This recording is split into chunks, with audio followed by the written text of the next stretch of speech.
मैं डॉक्टर ज्योत्सना श्रीवास्तव, भव्य hospital, civil lines, Moradabad में कार्यरत हूँ। मैं एक सर्जन हूँ। आज हम लोग बात करेंगे विमेंस हेल्थ के कुछ गंभीर मसलों पर, जिसमें कि सबसे प्रमुख बात है ब्रेस्ट कैंसर की।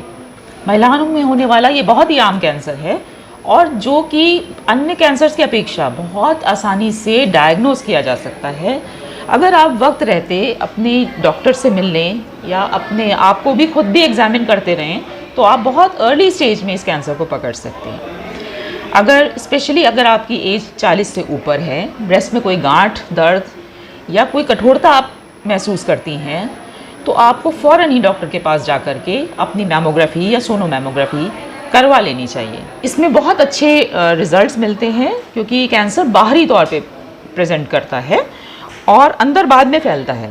तो अगर आप अर्ली स्टेज में इसको डायग्नोज कर लें तो आप अपनी जीवन की रक्षा खुद ही कर सकते हैं। सबसे प्रमुख इसमें बात आती है ब्रेस्ट सेल्फ एग्जामिनेशन की। ब्रेस्ट सेल्फ एग्जामिनेशन एक तरीका है अपने ब्रेस्ट को खुद से एग्जामिन करने का, जो कि आप आसानी से नहाते समय महीने में एक बार शीशे के सामने खड़े होकर के, जो भी आपका बाथरूम मिरर हो उसके सामने कर सकते हैं। अगर इस तरह से आप, और बगल तक जाना होगा। आर्मपिट के नीचे भी कैंसर की वो देखा गया है कि वहाँ तक भी फैलता है, तो ज़रूर दोनों ब्रेस्ट को अपने हाथों की उंगलियों से फ्लैट हैंड से एग्जामिन करते चलिए, क्लॉकवाइज, और बगल तक जाइए।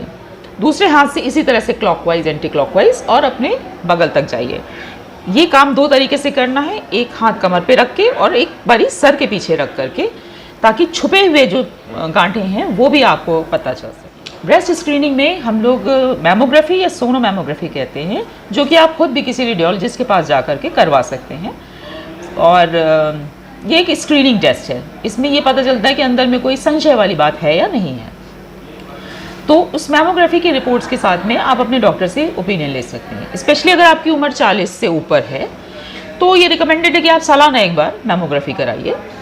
अगर आपकी फैमिली में कोई हिस्ट्री रही है, किसी महिला को ये ब्रेस्ट कैंसर रहा है, तो आप अपना एनुअल चेकअप या सालाना चेकअप जो है ब्रेस्ट के मामले में ज़रूर कराइए। और ये स्क्रीनिंग कम से कम आपको 75 ईयर्स की एज तक करानी है।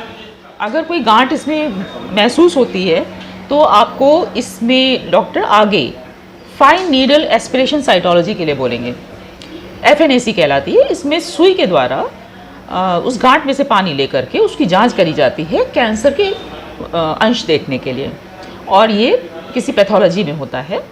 और अगर उसमें कोई चीज़ आती है जो डाउटफुल है तो आपको आगे ट्रीटमेंट के लिए भेजा जाता है।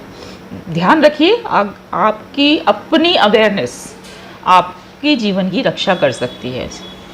खुद से अपने आप को एग्जामिन करिए, स्क्रीनिंग कराइए, और अगर कोई भी डाउट लगता है अपने डॉक्टर के पास जाइए, और वो आपको आगे आपके फ्यूचर के लिए बताएंगे कि आपको क्या क्या स्टेप और लेने हैं।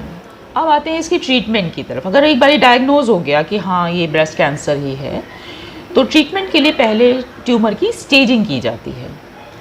स्टेज 1 ट्यूमर में करीबन 2 सेंटीमीटर तक का वो गांठ रहती है, और स्टेज 2 में 2 से 4 सेंटीमीटर की गांठ रहती है। इसके बियॉन्ड जो है स्टेज 3, 4 का ट्रीटमेंट बिल्कुल अलग हो जाता है। अब इसमें गांठ भी बड़ी होती है और जगह जगह पे फैल भी गई होती है।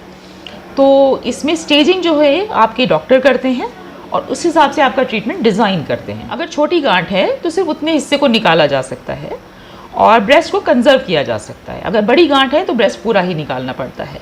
दूसरे, इसमें उसी समय बायोप्सी ली जाती है एजेस की, साथ में जो टिश्यू है उसकी बायोप्सी ली जाती है, और ये देखा जाता है, इसको फ्रोजन सेक्शन बायोप्सी कहते हैं, और अब देखा जाता है कि आप कैंसर फ्री टिश्यू है या नहीं है। अगर कैंसर फ्री नहीं है तो थोड़ा और एक्सीजन भी किया जाता है। पूरे ब्रेस्ट को निकालने के बाद भी आगे कीमो या रेडियोथेरेपी दी जाती है। अगर कैंसर बहुत बड़ा है, ऑलरेडी स्टेज 3 या 4 का है, तो उसमें एडजुवेंट कीमोथेरेपी या एडजुवेंट रेडियोथेरेपी दी जाती है। इसका मतलब है कि पहले कीमो और पहले रेडियोथेरेपी देने के बाद उसके बाद फिर सर्जरी का ऑप्शन ओपन करते हैं, फिर सर्जरी करते हैं। तो ये कैंसर जितनी जल्दी आप डायग्नोज कर लें उतना ही इफ़ेक्टिवली इसका ट्रीटमेंट आप कर सकते हैं और पेशेंट्स की जान बचाई जा सकती है। और सभी महिलाएं कम से कम इतना तो ज़रूर कर सकती हैं कि अपने घर की महिलाओं को, बच्चियों को, बड़ों को, एजेड महिलाओं को इस बारे में शिक्षित करें कि आपको खुद से अपना ब्रेस्ट कैसे एग्जामिन करना है। और इसके बहुत बेहतरीन वीडियोस आपको मिल जाएंगे इंटरनेट पे कि कैसे किया जाता है ये, लेकिन इसको ध्यान रखना है और करना ज़रूर है। महीने में एक बार ज़रूर करिए। बहुत छोटी सी चीज़ है जिससे आप किसी का भी जीवन बचा सकते हैं। अवेयरनेस फैलाइए। आप लोग किटीज़ में जाते हैं, गॉसिप करते हैं, तो इस बारे में भी थोड़ी बात करिए, है ना। तो इससे जो है किसी दूसरे का जीवन भी बच सकता है। मान लीजिए आपको कुछ नहीं भी है, पर आप किसी के जीवन को बचाने में आप उसके मददगार हो सकते हैं। तो करिए, आज से अवेयरनेस फैलाइए ब्रेस्ट सेल्फ एग्जामिनेशन के बारे में।